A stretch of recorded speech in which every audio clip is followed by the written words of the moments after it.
Nous voyons au chapitre 4 de la lettre aux Hébreux qu'à cause de son grand salut, nous pouvons invoquer le Seigneur.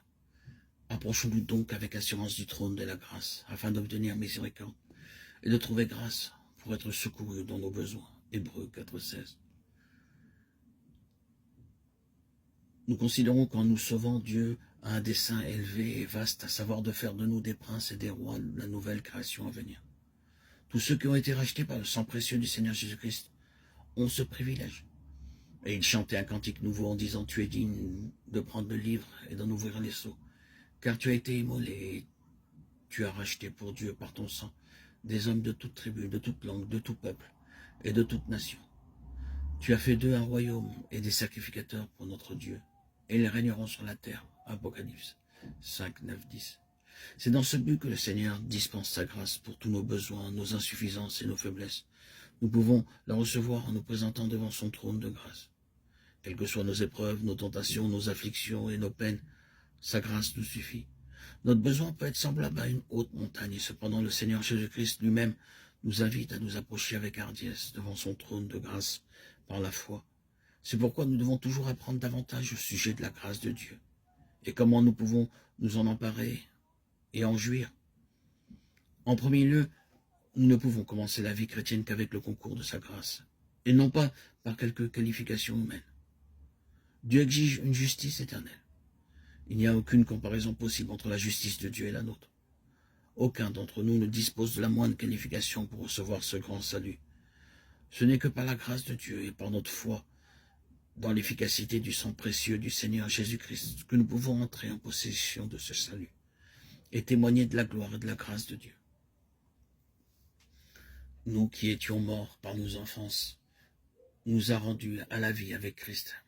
C'est par sa grâce que vous êtes sauvés. Il nous a ressuscités ensemble et nous a fait asseoir ensemble dans les lieux célestes, en Jésus-Christ, afin de montrer dans les siècles à venir l'infinie richesse de sa grâce par sa bonté envers nous en Jésus-Christ. Car c'est par la grâce que vous êtes sauvés par le moyen de la foi. Et cela ne vient pas de vous, c'est le don de Dieu. Éphésiens 2, 5 à 8. Paul en rend témoignage dans 1 Corinthiens 15, 10. Par la grâce de Dieu, je suis ce que je suis. Cela veut dire que tout ce qu'il a fait, tout ce qu'il a souffert pour le Seigneur, ne le fut que par la seule grâce de Dieu. En tant que serviteur de Dieu, il passa par beaucoup d'afflictions. Dans le but de l'instruire dans la plus pleine signification de sa grâce, le Seigneur a permis qu'il eût une écharpe douloureuse dans la chair, au sujet de laquelle il demanda à 3 reprises au Seigneur de la lui enlever.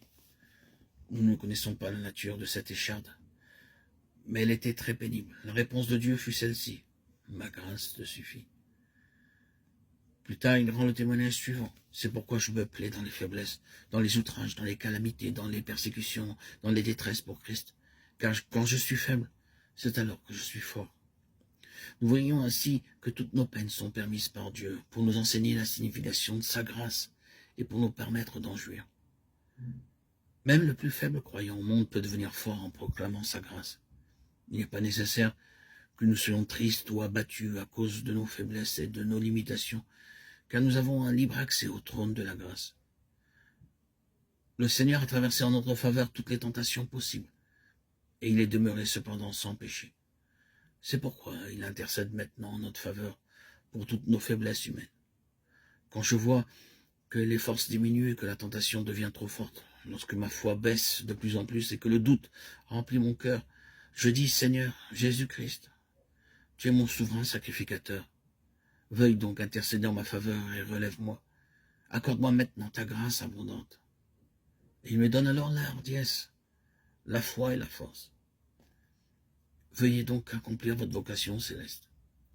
Quelque faible que vous soyez, le Seigneur a tout réalisé pour vous donner accès à son trône.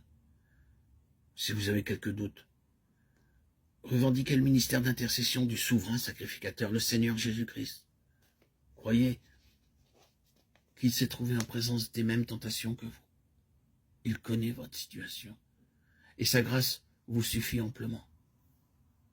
Que le Seigneur vous enseigne à proclamer sa grâce pour votre vocation céleste.